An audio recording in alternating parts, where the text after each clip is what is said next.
আগামীকালকে থেকে যেন এই এলাকার মানুষ নদী ভাঙ্গন থেকে রক্ষা পায়, তার জন্য তাৎক্ষণিক ব্যবস্থা। বাংলাদেশের মাননীয় প্রধানমন্ত্রী জনাব তারেক রহমান ইতিমধ্যে ওনার দৃষ্টিগোচর হয়েছে যে মানিকগঞ্জের এই যে নদীর কুল ঘেঁষে ভাঙন শুরু হয়েছে, সেই জন্য উনি আমাকে সরাসরি নির্দেশ দিয়েছেন সশরীরে এসে এই যে মানিকগঞ্জের যে 14টি নদী, সেই নদীর তীর ভেসে আমাদের এইখানে যে জনবসতি বসবাস করেন, কিভাবে সেই জনবসতি আগামীতে বিলীন না হয়ে যায়, আমাদের বড় বড় প্রতিষ্ঠান, স্কুল, কলেজ, মসজিদ, মাদ্রাসা, মন্দির এবং আমাদের কৃষকদের তাদের জীবন জীবিকার সেই ভূমি, ঘর বাড়ি, সেজন্যই সরজমিনে দেখার জন্যই প্রধানমন্ত্রীর নির্দেশে আমি এখানে এসেছি। এবং ইতিমধ্যে আমাদের এই অত্র এলাকার সংসদ সদস্য আমাদের জিন্না সাহেব এবং শান্ত সাহেব সহ এখানকার আরও নেতৃবৃন্দ আছেন, আমাদের পানি সম্পদ মন্ত্রণালয়ের ডিজি সহ আমাদের কর্মকর্তাদেরকে নিয়ে আমি সশরীরে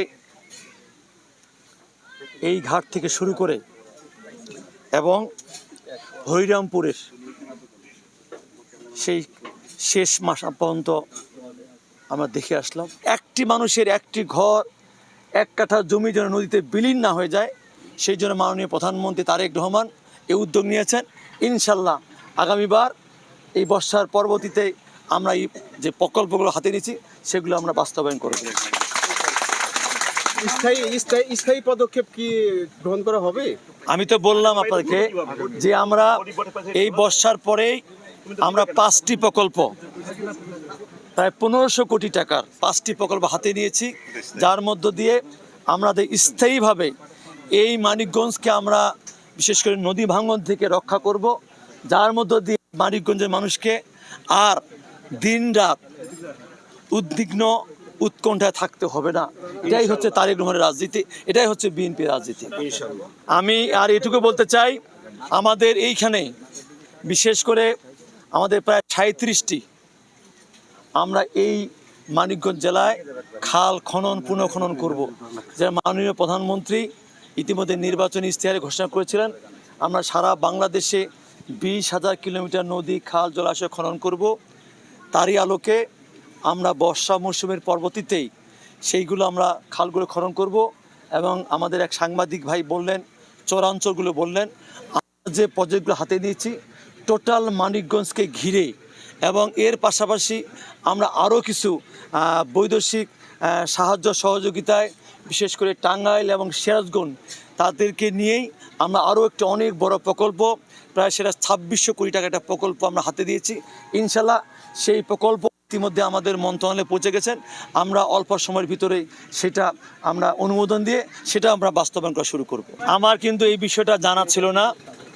আজকে আমি যখন এই বিভিন্ন নদীকুল পরিদর্শন করছিলাম, সেইখানে আপনার চিফ ইঞ্জিনিয়ার আমাকে অবহিত করলো। অবশ্যই আমি এই বিষয়টা অতি দ্রুততার সঙ্গে সুরাহা করার জন্য মাননীয় প্রধানমন্ত্রীর দৃষ্টি আকর্ষণ করব।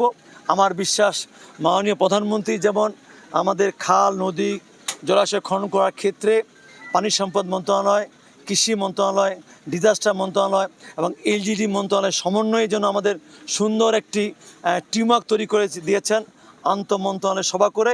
আমার বিশ্বাস আমরা সেটাও এই যে আমাদের ফেরিঘাট বলেন, সেই ফেরিঘাটের বিষয়টা আমরা অতি দ্রুততার সঙ্গে ইনশাল্লাহ সমাধান করে দেব।